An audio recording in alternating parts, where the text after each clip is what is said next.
You can't call Schmidt a high-ranking executive. However, he was a senior manager. He handled environmental and engineering issues here in the U.S. for 3 to 4 years. Others have been charged in the case, but they're back in Germany and they're out of reach of the U.S.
Let's get more on this now from our editor-at-large, Craig Copetas, who's in Paris. Craig, welcome as ever. Do you think Schmidt has received an overly harsh sentence?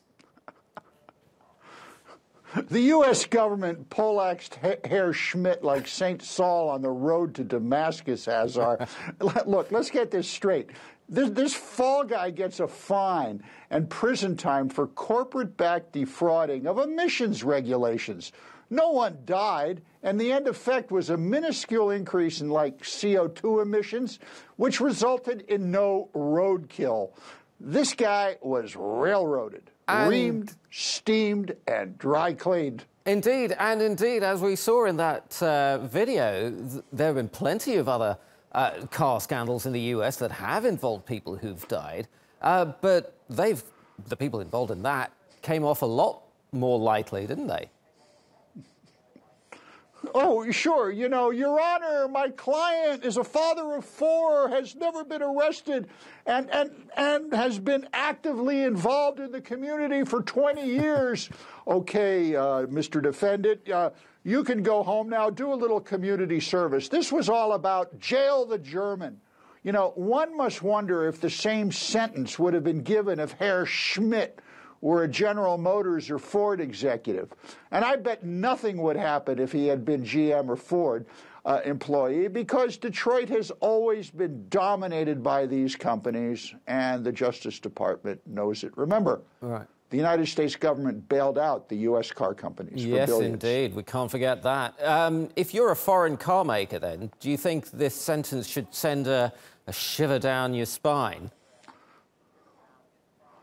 Well, I think it should, even if your foreign car is manufactured domestically in the U.S.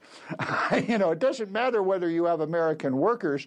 It matters where your livery is from, because the way they think in Detroit is, you know, how dare a foreign employee of a foreign rival car maker commit such egregious crimes against the empire in our own backyard?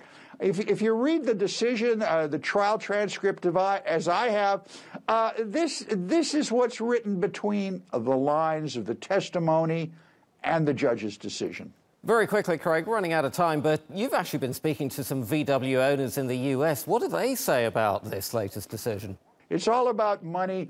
The 2 owners I spoke to today thought this was a little bit over the top, but they didn't really much worry about it because the guy's not American, and guess what? Volkswagen's paying them tens of thousands of dollars to get their faulty vehicle off the road. And very quickly, finally, Craig, what's likely to be coming up next? Are we possibly going to see more sentences? Well, I think you might, but since they're in Europe, you're not going to get it. But here's what you got to watch out for. Is the EU going to give them payback on this, the U.S.? Remember, the EU is looking at alleged tax evasion charges by companies like, Apple and Google, et cetera, et cetera. There's a lot of adjudication going on over in the European Union against American companies.